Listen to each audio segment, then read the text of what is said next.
First of all, thank you for coming. We're presently surprised about the amount of visitors we have here. For those who don't know, I'm Think Pink of Equestria Stories, the male part. I'm the artist of Seeds of Darkness and the not that much maroon pointy comics. Next to me is Naysayer. She is the artist of Find Yourself, Alice, and Discord. And one step farther is Pimanda1446 Pitch from Blue Gem, who just started her comic a few weeks ago on Equestria Stories. Before I give to the doubleWbrothers you all coming for, we would like to answer your questions in the end. So if you have questions, keep them until the end of the presentation. And yes, I think that's all I have to say right now. So I give with pleasure to the doubleWbrothers. Yeah, hello. We are the doubleWbrothers. Hello. So, and yeah, now I have to first open the pictures.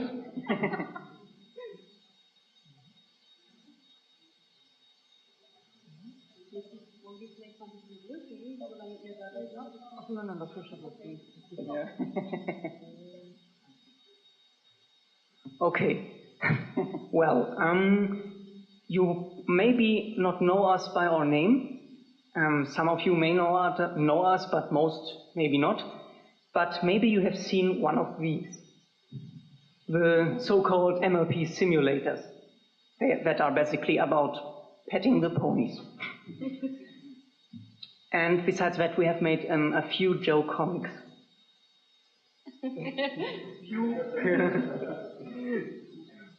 Okay.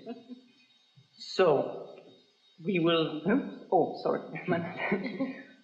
Well, we will first talk about the Joe comics, how we make them and stuff. And after that, we will come to the simulators that are the most popular comics of us.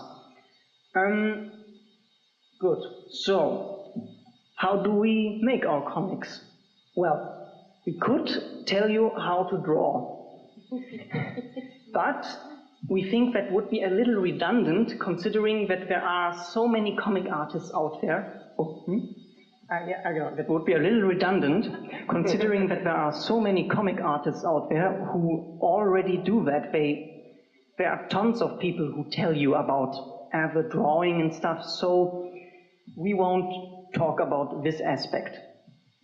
The only thing we can say concerning that is what basically everyone says. Aside from some helpful basics like the skeleton, which could be seen there, it's all about practice, practice, practice.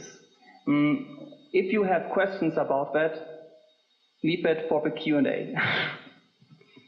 Okay. What we want to tell you about is the writing, the process of inventing and coming up with ideas. And at least the way how we do it. So we will tell you today our secrets. So, how do we come up with comics? Well, basically we just talk, mainly over the phone, since usually we live in different towns and, well, it can't be helped, but the thing is, that's all that's necessary. And what we... Yeah, and the good thing about working together is that you have double the brain power and instant feedback. When something we also do, or better said, what happens often, is that one of us has an idea which is kind of fun, but not funny enough. So the other one completes it. Yeah.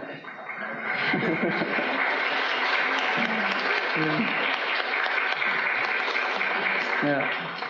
And one more good thing about doing it together is when you tell someone a joke, as the one we're working together, you will immediately see how funny it is based on the other's reaction.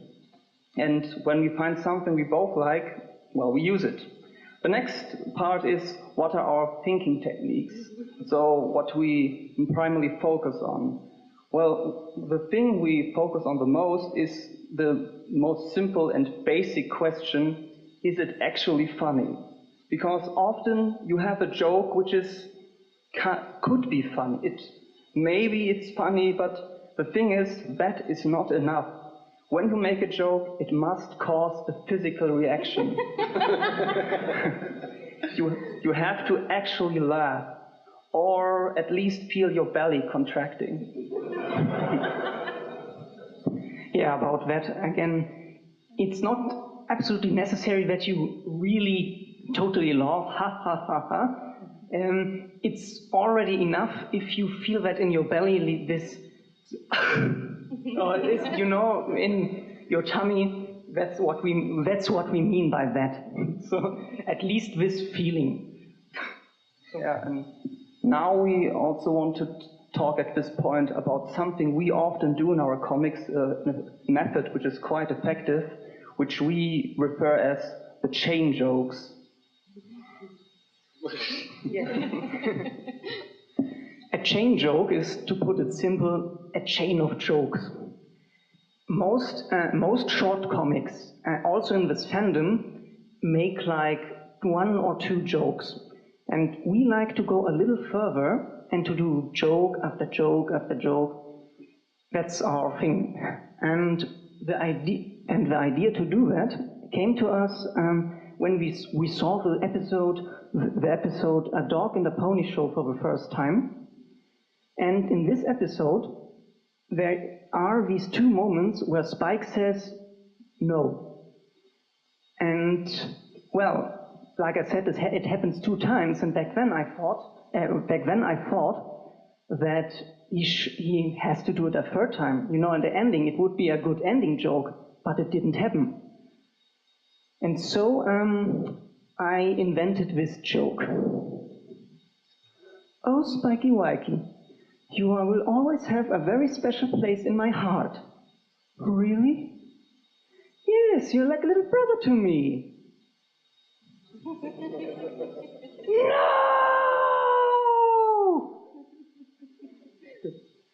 But after that, I had kind of a feeling it wasn't enough.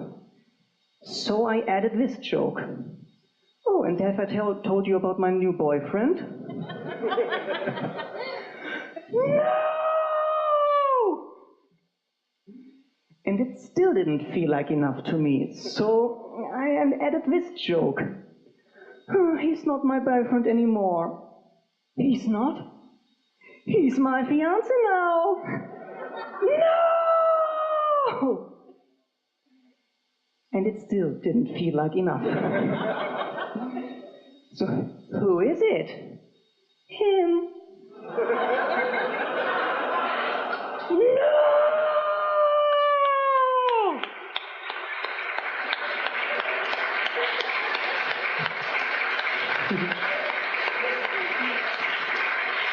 Why not? Okay, back then, when I drew this comic, I thought to myself, if I do so many jokes at once, it should have some kind of effect on the audience. And it did have an effect. Yeah, when we first uploaded it, in the first few hours, it made about 10,000 views. And without being featured on Equestria Daily, and when it was finally featured on Equestria Daily, it made over 50,000. If you're used to YouTube numbers, that doesn't sound like much, but on DeviantArt it's way harder to get views, maybe even 100 times, because it is simply the nature of things that people are more attracted to moving pictures rather than still ones.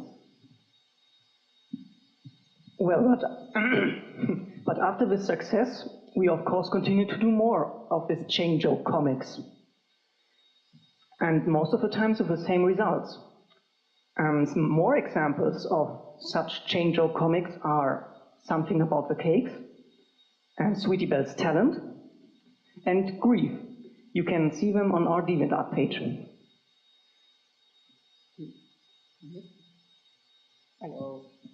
What we can name at this point is that the numbers which these comics made usually were about 30,000.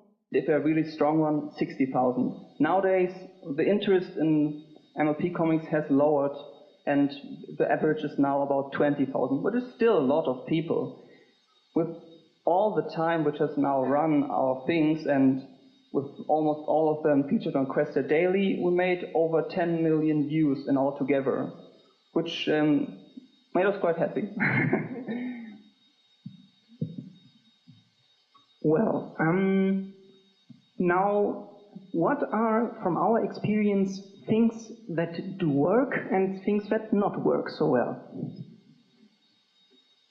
Let's start with the things that work. Well, obviously, launching a lot of jokes at the audience does work pretty well. But it is important that the jokes are really funny, like we said before, and that you don't confuse the reader. You know, that many different things happen, or it's really hard to understand what's going on at all. And if you do that, even if your jokes are good, it is like shooting all your energy in different directions. And so you have to keep the focus and make that everything happens in a certain order, so people don't get confused. Another thing that also works pretty well is to combine funny with cute. This is the MLP fandom. Of course people are here into cuteness, don't even try to deny it. Yeah. What the thing which makes this, what makes this combination so effective is because often, as said, cute things, which are very good, but when you do them, they can turn out quite cheesy, like cringeworthy. And at that point, if you make fun of your own cheesiness, that is when it softens things, that is what humor can do. So you can pull things out and pull things off, which would be like, and from some people, and it still works because the humor makes it possible. And yeah, another thing we talk about are references. Yeah, which is a very effective thing to use. A reference about things, which is here Star Wars one which we made, because when you put in your comics unexpected but fitting reference, people react quite positive to that. And as said, here we have one which we made from Star Wars, and we made also other ones, like from 50 Shades of Grey, Attack on Titan, and what was the last one? That's something different. It's about memes in the fandom, things which people in the fandom know. This is also something you can use, like here Fallout Equestria, or them fighting herds, things that people also know, because when you put them in, people like to point them out in the comics and comments, yeah. And they really enjoy that. And yeah, I think that's my part. Yeah, but what are the things that don't work so well?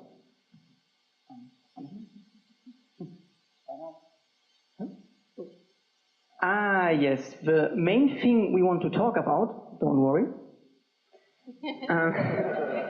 The main thing we want to talk about things that don't work so well, or at least very risky, is darkness. And as you can see, I don't mean that the comic is so dark that you can see it, no. I mean things like dark humor, cruelty, gore, violence, sex, depressive stuff, all these kinds of things. I don't want to say... sorry, I just got distracted. No. I don't want to say that you can't use dark humor. No. Yeah, dark humor is very funny, popular in general. But in this fandom that is about cute tiny horses that we all love and want to cuddle, it's not exactly the best idea to be cruel to them. At least if you want a high view count. For example, once we made a comic with the title Ponycoholic. It is about Berry Punch, as many of you may have assumed by the title. This was the longest comic we made until that point. And it had over 20 jokes in it. And we hoped that with so many jokes, and that the view count would also be quite high. But it didn't turn out so well, because it's also quite morbid. And that is not the only dark joke in there. And people pointed out in the comments that it was too dark for their taste.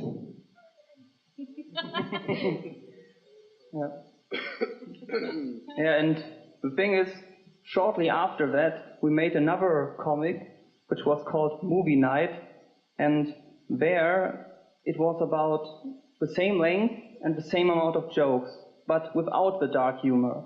And as we hoped, it turned out to be our most successful comic until then. It was only beaten by one of our simulators, namely the Luna one. And yeah, that's when we learned that the combination with ponies and dark humor had its risks. And well, that's it for the joke comics. Yeah, now we come to our most popular comics, the so-called MLP simulators. And for everyone who doesn't know them, they are not like Yandere Simulator or like Goat Simulator. The basic concept of it is simply, you take a pony, you are in POV, and the point of view, and you pet them. That's about it. And well, since it is almost every pony's dream, it's logical that it works quite well.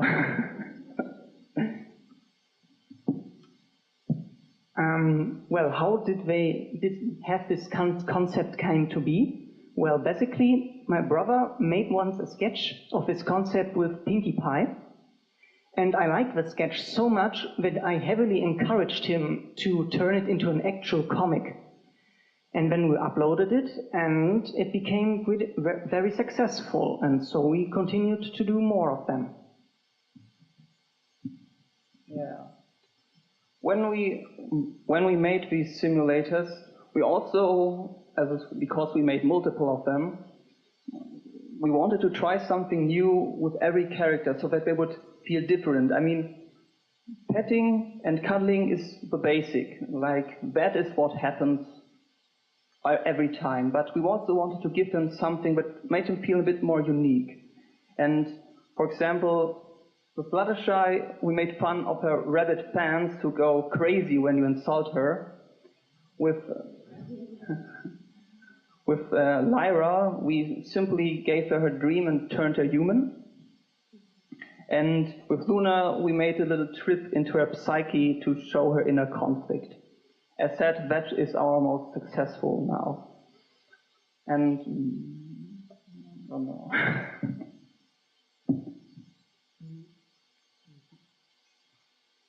Yeah, well, after this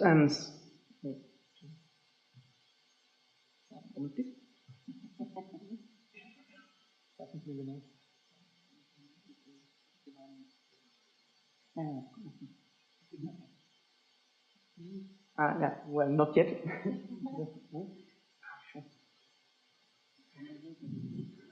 Okay, well, let's just... Yeah, we have a little blackout here.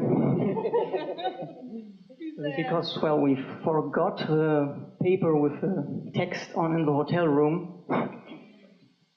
Why don't we just give him a little applause to break the awkwardness? Thank you.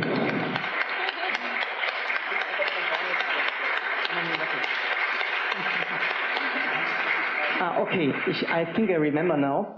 Yes, well, these the simulators most of them made also like 50,000 views in their first run. That means in the first 3 days after uploading, something is so. And some of them made even over 60,000 views. And yeah, and even the previous ones would get additional thousands of views with each new simulator which got uploaded. Well, and one thing then that we can say is that this success was unexpected. We hope that people would like it, but that the demand for cuddling is so high was, as to us. Well, now what does work and does not work so well in these kinds of comics? Well, what always works is, of course, petting. This is what these comics are about. This is why people like them. So it's never wrong to pet the hell out of the ponies. And yeah, exactly. That's also the reason why stuff like My Little Dashie is so popular. Because secretly I think everyone wants to cuddle them. Well, what also works quite well is adding humor, but it is important that people understand the jokes you make as jokes. Because one thing that didn't work so well was something we did in the Vinyl Scratch and Octavia simulator. At the ending, we made a dirty joke. And because we thought it was funny, but we got kind of a shitstorm for that. Many people complained about that, at least some. One guy even said that he cried. That was a little strange. And many said in the comments, "Oh, I'm so disappointed that this is just pandering to kloppers." And well, and we personally want in some way answer to this. We think that these few people who said that was kind of a primitive reaction. Well, but nevertheless, I wouldn't recommend to do dirty jokes in such a cute and innocent context. I mean, there are popular things like Princess Molestia, or also about the dark stuff like Fallout Equestria that are very popular despite of being dirty or cruel, but it's still quite risky. These kinds of things that are popular are normally exceptions. So, yes, and another thing we like to do, but doesn't work so well as seemingly many times, is we like to do jokes with the viewer. That means with the person that is cuddling the pony, the person the hands you see of. And these jokes are not the nicest ones, because we turned you into a pony, we caged you in Diamond Tiara's pet cage, and we even sent you straight to hell.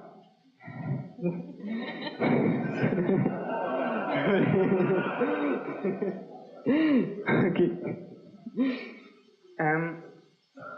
Well, and many people, at least based from the comments we read, seem to take it kind of too personally, as if they don't like bad endings regarding themselves. So dark humor really works the best if the audience does not feel personally involved. So, is there one more thing? So, I think we are...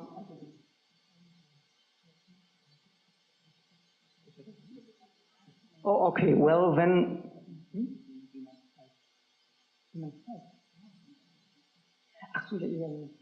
Well, okay, then we come to some tips for the creative process.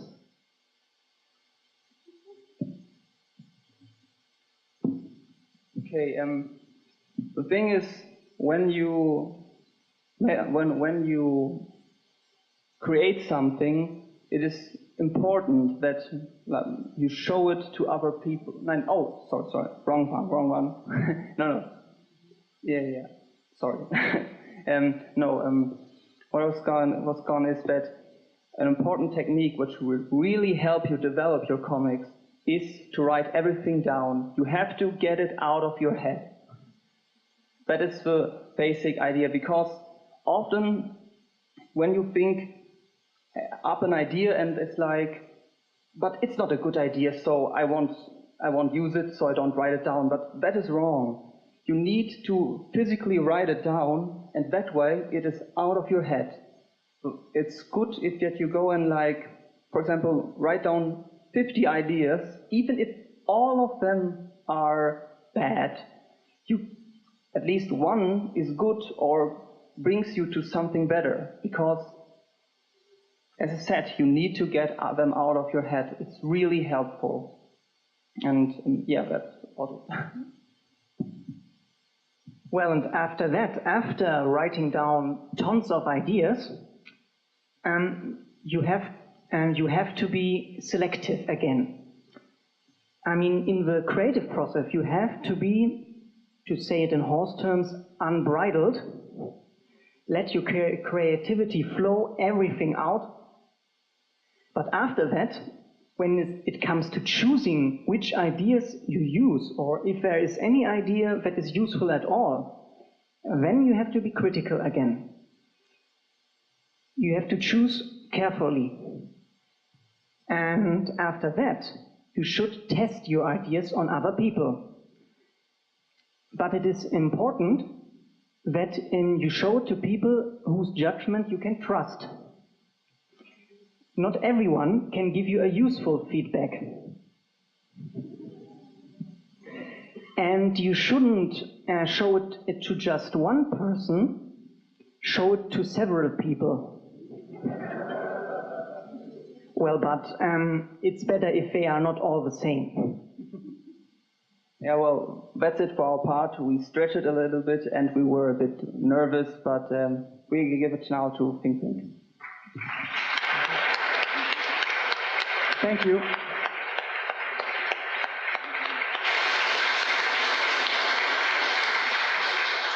I was scared of this moment for like months already.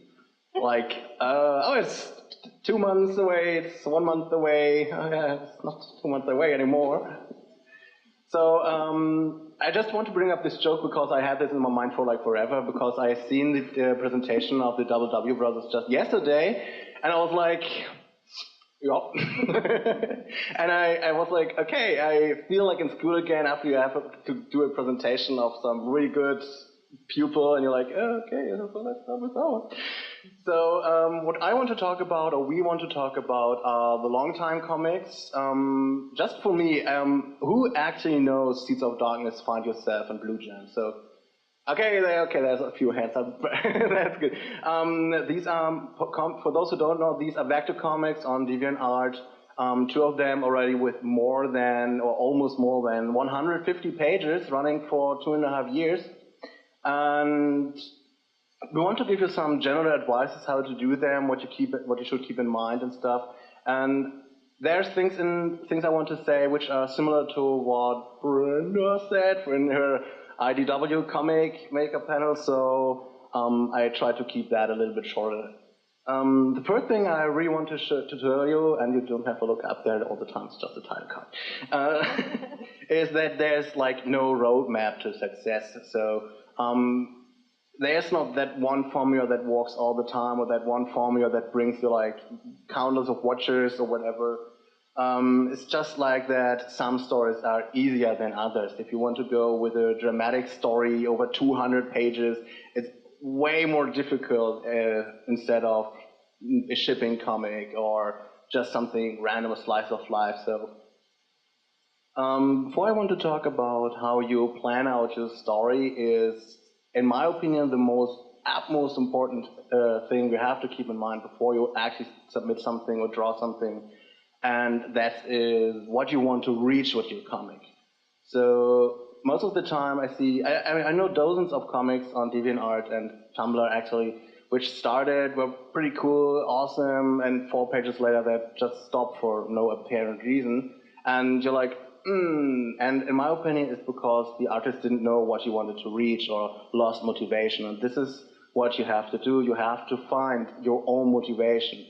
And I think the best reasons to start a comic is, for me, I wanted to show a story. I wanted to show a doppelganger story about Twilight, how she handles it.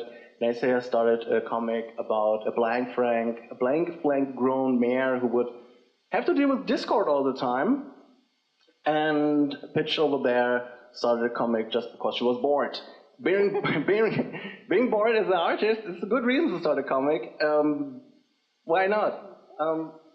Some do it to join our fandom or want to get feedback. So if you get your motivation from that, that's totally fine. Like, okay, I want to submit my stuff. I want to see the reactions. Another good reason to make comics is money. I'm serious about that. I know a lot of good comics on DeviantArt which run perfectly and are obviously just made for the money, like you can pay to appear there or stuff like that. That's totally legit, especially if you reconsider the time that goes into it. The only reason you should not do it is to copy someone else or for fame. If you sit there and see like, oh yeah, I see a comic and it's totally working, and I see like 10,000 watchers, I want to do the same. And you like start with that opinion and you submit your first pages. Even if they're super awesome, you will lose interest in it because you don't reach like 10,000 watchers in 2 days. So that is not what you should do. Whatever you do, you should have patience and just go on with what you do. When it comes to story, there's one thing I just have to put out, even though Brandon did it as well, and that is, I forgot about that. That is Guillermo Crusader's 10-2K, because I wanted to say it does not matter what kind of story you do, even if, I would just start otherwise. Guillermo Crusader's 10K is about the main six lost against Discord, turn evil, destroy Equestria, and the Guillermo Crusaders rise to the heroes of that world. And it's extremely violent, actually. Like, it's extremely violent. And I'm against violence, and it still got me just because it is done with so much passion, and it is fun to see how this world develops. Another good example for to do what you like, this is actually why I wanted to show that, is Rocket to Insanity. I don't know if anyone of you know that. This comic is actually based on Cupcakes, which should be well known by you. From Cupcakes there exists a fan fiction that has a different ending, and this comic is a comic of a different ending story with a different ending. You can imagine if it's Cupcakes how bloody it is. It is extremely gory, and it still got me because he took the whole Cupcake situation and went through it in full detail. He handled all the characters, well, not just, oh yeah, hi Pinky, oh I was stabbed. No, it is done with a lot of patience, and he added an own sub-story to it, a subplot, and I really like it. Okay, what I actually wanted to say when it comes to planning a story is to create a golden thread. Because like I said, a lot of artists start with just an idea. They say like, oh yeah, I would like to do a comic about a doppelganger of Twilight. I would just draw 3 pages, start, and you're like, yes, I actually have no idea how this is supposed to happen. They stop. A golden thread just means that you take your core idea and combine it with an ending and the beginning, and that is the most basic of story planning you should do before you actually start drawing. It means that, you know, that way it has to start, this way it has to end, and I have to follow the path to reach that. Because if you know how the story is to develop, you can come up with so-called key scenes. I took, just to give the credit here, I took the name key scenes from Kike, the author of Fall of Equestria, because she called them like that. The key scenes means just that you, in the beginning, you take your character and you know that he wants to reach a certain thing, wants to become new princess in Equestria. And you know, okay, you think, the beginning is no princess, ending is princess. What do I need to get from A to B? So meeting friends, meeting Main Six, meeting Celestia, getting a mission to fulfill, and end this. And you have to keep these key scenes in mind because they help you to prevent you getting lost.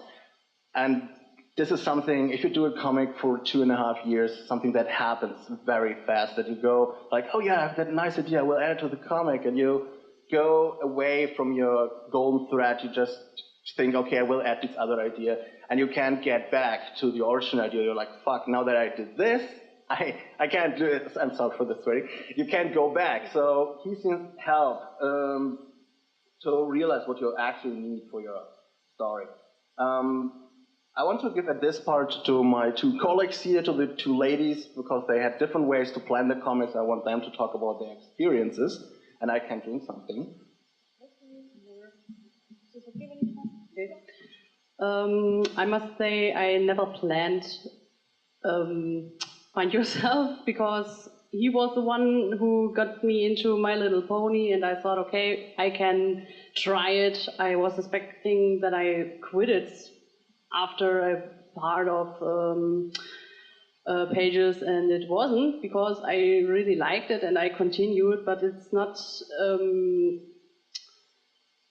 not qualified to do it like this. I started with no story. I just thought, okay, I draw a blank, who has no idea what she can do with herself, and it goes on and on and on. But you really had to do what he said, like in the golden thread. Yeah, you really have to do the golden thread, because I realized I have some problems when I reach some point and I say, okay, I know the ending, I know what I want to do at the ending, and I know the start, but between it's a little bit hard to do this the way like me. Yeah, I missed my key. Yeah, you didn't know how to get from A to B because you got at a spot where you realized, okay, I have this obstacle now, and I didn't know how to overcome this. So what I need to switch that. Yeah. So you miss the piece in there. You get like in a dead end at this point. You can overcome it, but it's stressful to work. Yeah, you really should. Like the panel from, what was the name? I'm sorry, I'm so bad with names. The name of Brenda, I think. Brenda, okay. Brenda said in her panel that you really should do your text. This is another thing I never did or do, because I don't know, it's not my thingy, but it isn't qualifying. It doesn't fit normally. Hello? Okay. Yeah. And pretty much like Naisa, you said, I also don't plan my stuff. I actually start drawing without an idea, and I make a one page of nothingness, and it ends up turning sometimes into a comic. I just like what I do, I keep on doing it. For Blue Gem, I started drawing Discord and a few scenes that didn't make much sense, and ended up in a few pages, the first pages actually. After I decided to try and turn it into a comic, the first things I did was to think about the golden thread. That's actually the problem that I show at the beginning, how to solve it at the ending. And if I have that just, well, the ideas and the jokes that I get in the middle, I just write them down. If I do, I never do. But yeah, I keep them in my mind and I use them in the middle, and I try to get the structure on, though it's not fixed. Like the story, I can put things away and again on in it. So yeah, I'm not much of a planner. Okay, the first people are actually already running away, so this is really basic how to make a comic, but no biggie. What I wanted to say is a huge negative thing about planning out key scenes or write a full script for your entire comic, especially if it's like a 150-page comic. It's like super boring. Like if you write out your entire story in a script and you work with it for more than 1.5 years, you will get sick of it. I'm working on Seeds of Darkness now for more than 2.5 years. I'm trying to submit a page each week, And it's so bad actually already that in the live streams when I work on it, I'm just singing all the time, this is boring, because you think about your story over and over and over and over again. And that is another reason why you like to get off track, to keep it interesting for yourself. But yeah, it is helpful, otherwise you will get stuck sooner or later. When it comes to the story itself, there's no advice what you should do, but do what you like. Because if you think like, oh yeah, I will do a comic of Luna because she's super famous, or I do a comic of Lyra and Bonbon because shipping works so well, but you don't like those characters, yeah, that's kind of obvious to say that, but you will not continue this comic. Not if you are working on it for a year or don't get money of it, like you don't know why you do this. So do what you do and be passionate with it. Whatever kind of story you do, actually, what you need is substance. And I made just a yawning naysayer there to keep it interesting. Substance means that you not only know what story you want to do, but you have to keep in mind what your character has to go through. Your story needs content or conflict. Because if you draw a comic of Twilight fighting the moon for 50 pages, this is interesting, like the first 25 pages, and you think like, okay, yeah, even Dragon Ball throws in some content here and there. So yeah, conflicts are coming from either your character or from outside. For my doppelganger, it was to accept its role as a doppelganger, so this conflict comes from inside because the character has to deal with it. Conflicts from outside would have been that the characters disline that doppelganger, saying like, no, you want you dead, so you have no chance. So you need conflicts, contents, and obstacles. This can lead to subplots. This is what gives your story stuff and, well, content. Then from others, yeah, I did that, I did this. Yeah, I think that's it. What I can say about planning a story, or do you have something in your mind?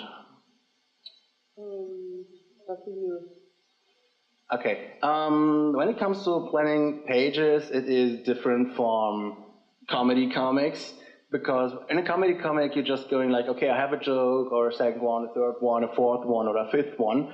When it comes to the long term, or I would just call them normal comics, you have to keep in mind that each single page is, compared to a fan fiction, an absolute minimum.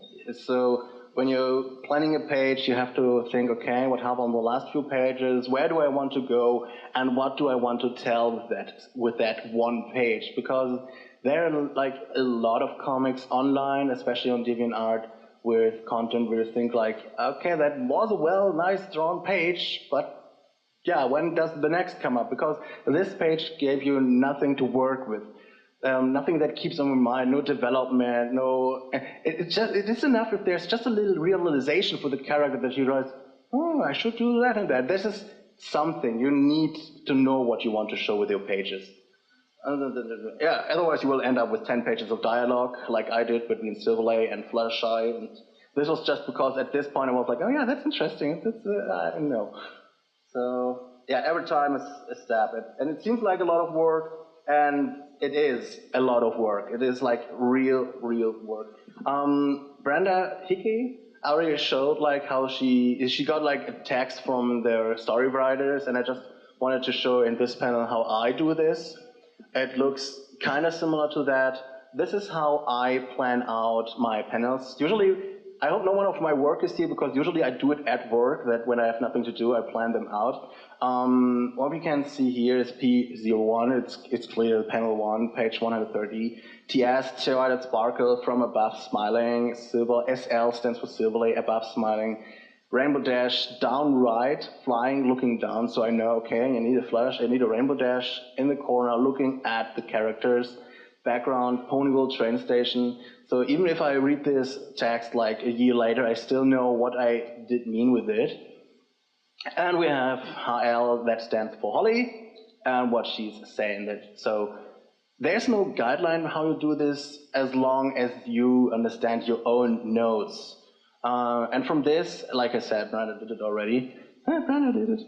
I know what kind of pieces I need for a panel. I draw a Twilight, a Silverlight, she's the real background, and frame with dash. And in the end, it looks like this. So this is how I plan every single page out. Then I sit down, draw them, and yeah, that's kind of it when it comes to that. From now on, I have 3 huge advices I want to give you if you want to draw or plan a comic. Oh yeah, we have still design on our thing. What time is it? How much time do we have left? Okay, I will hurry up a little bit because we want to. It's 16, 17, and we want to go with questions. So I will hurry up a little bit.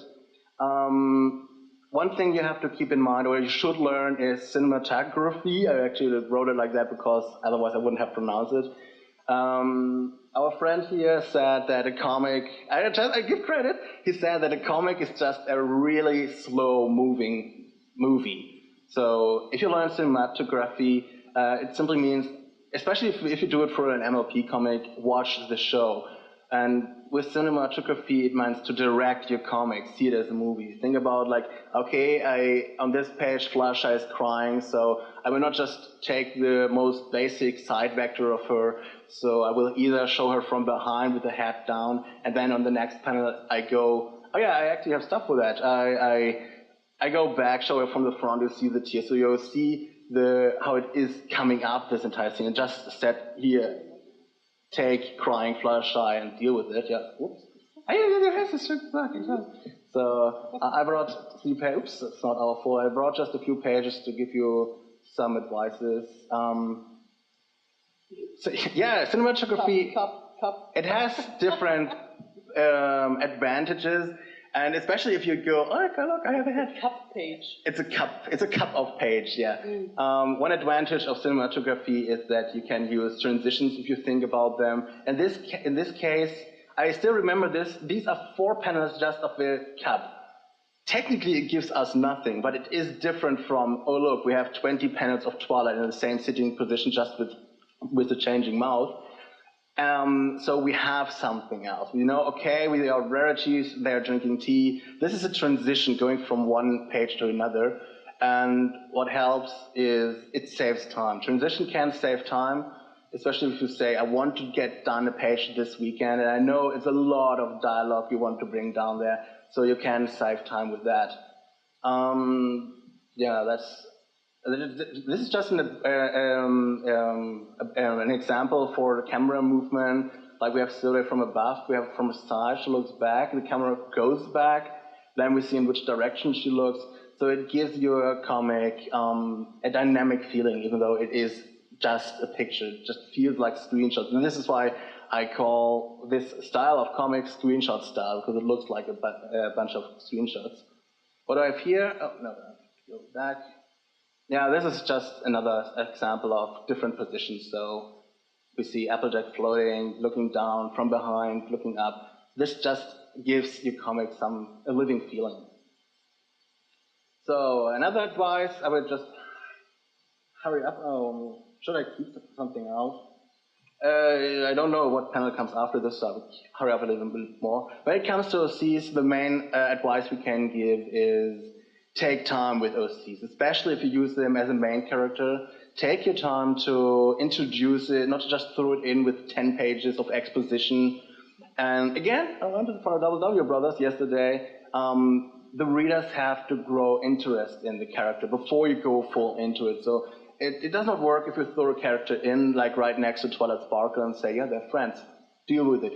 That does not work. Most readers will reject this.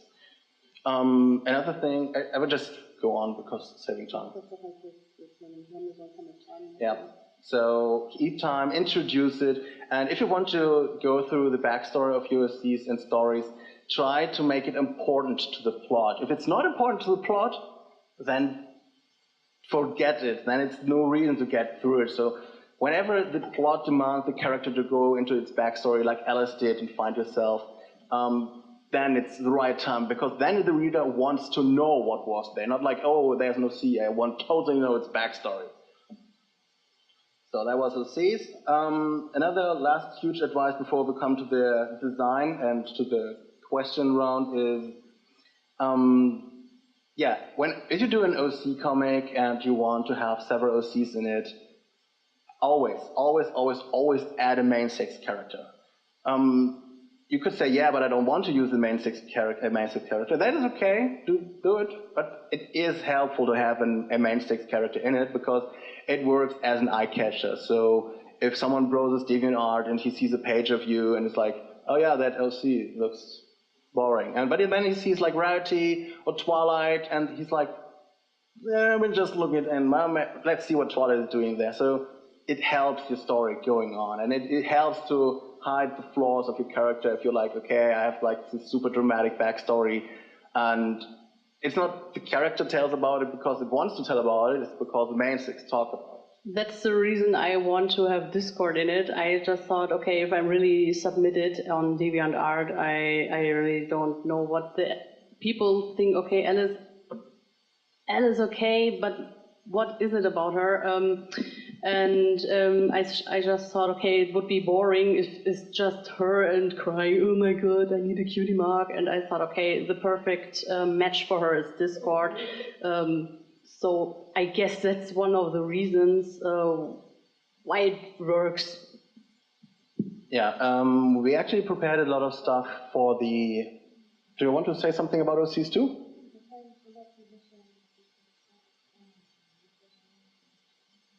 Oh yeah, that is a good advice I just hear from Pitch. Do you want to say that? Then say it. One thing, when you use an OC in a story, you get comments, you get people opinions. Don't change the OC's personality or anything because anyone tells you. Because just keep it the way it is from the start.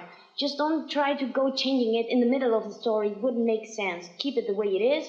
And if you don't like it, well, they don't like it, if you will, but just don't, yeah, it wouldn't mess up the story if you suddenly change it without anything in the story that actually brings the character to change.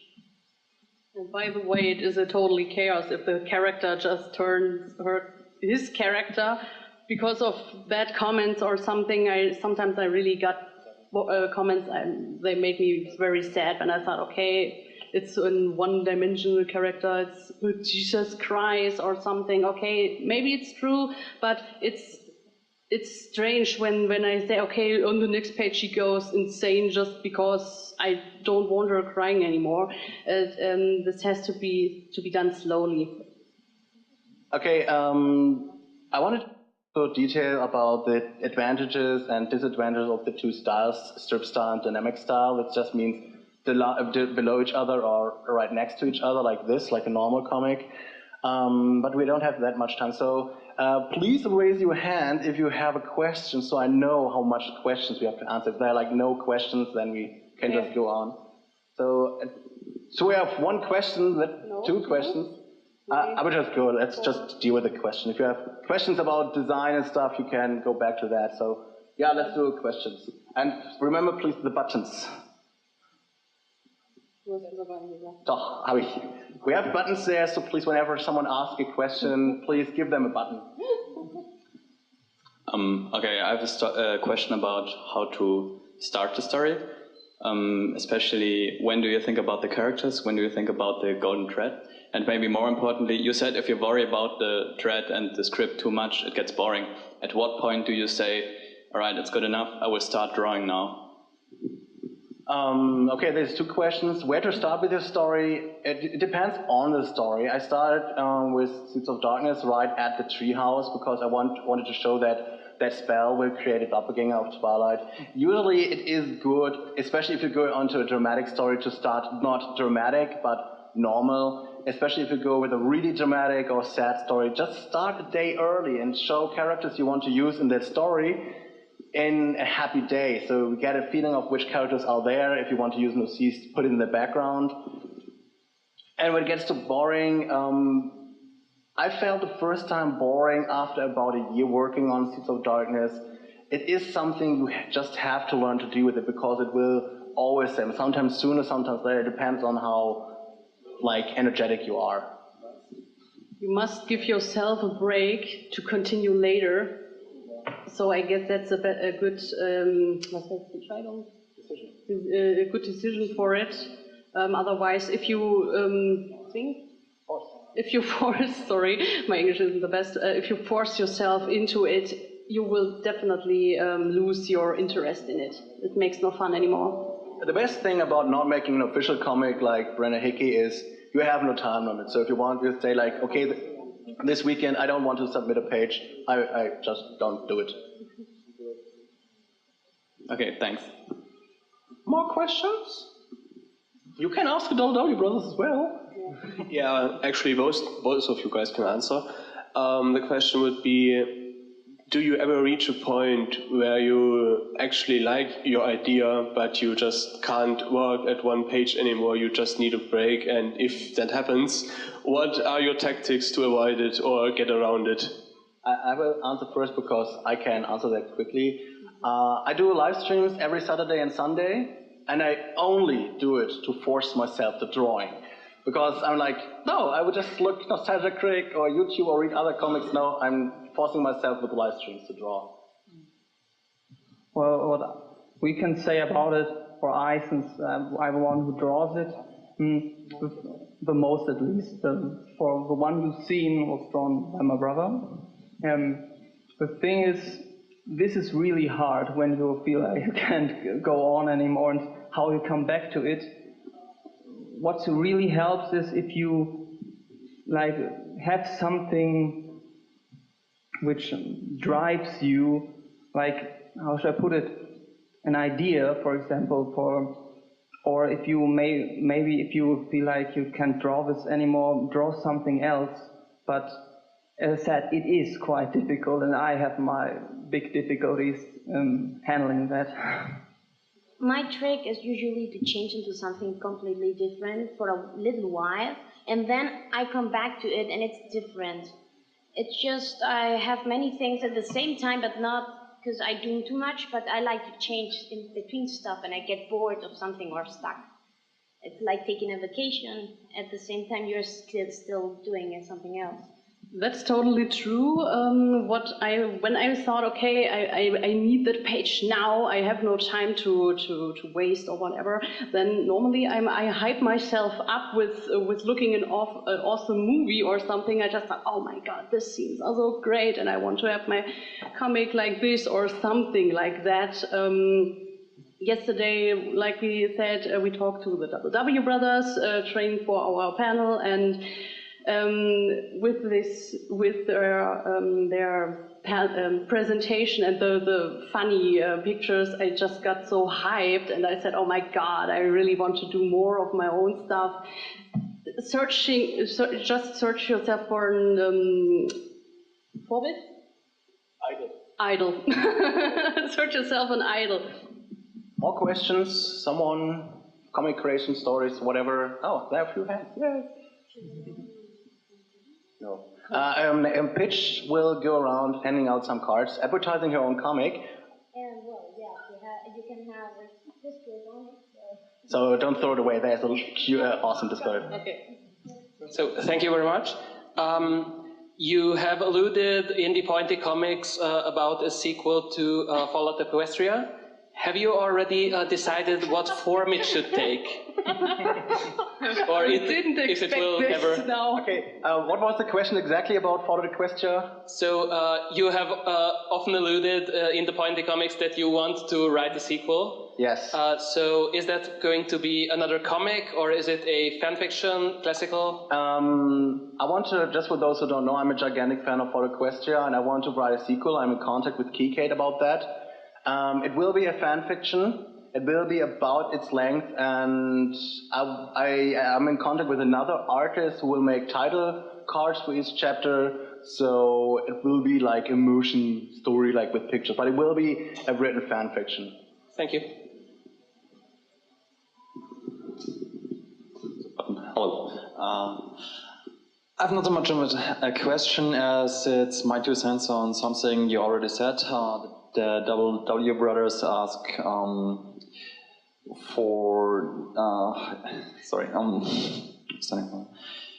If you do something that the fans don't like, if you already have an established fan base to like the cute stuff, and then you do something a little bit else, every time you write a comic, especially if you already have an established audience, you want to know who that audience is and what you already like. If you start a new comic, then you can of course go your own way. There are a bunch of good comics that also include gore or something else, but that's they captured an entirely different audience. So if you would do something that then ends in Octavia and when scratch shipping, people start crying, I don't know. So every time you start your creative process, you kind of have to expect whom you want to whom you want to write it, whom you want to read it. Yeah, it wasn't a question, but your thoughts? Could you repeat the last part? Because I didn't understand it so well. Or what exactly you want to know? I just wanted to add it, this thing. Your thoughts, do you have a target audience in mind every time you start to write a comic? So, well, we normally try to reach as much people as possible. Now, of course, you can never do something that everyone likes. There will always be someone who does not like it and stuff. And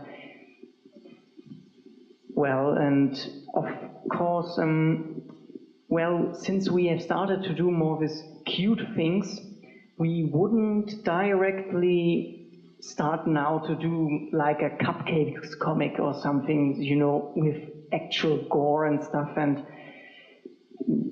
well, people wouldn't expect that from us. So we try to keep in mind what the audience, at least our audience or the Brony audience likes.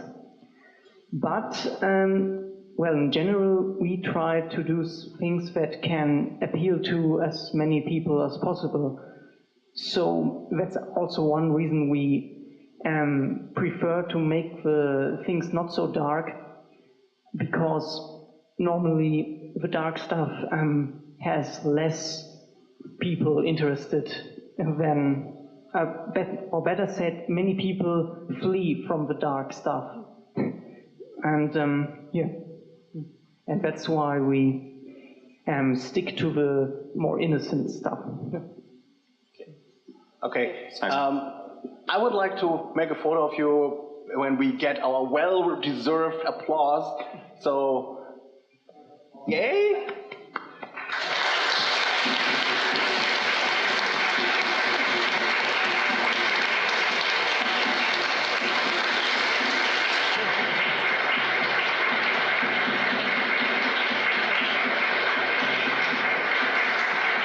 You can stop now. Thank you.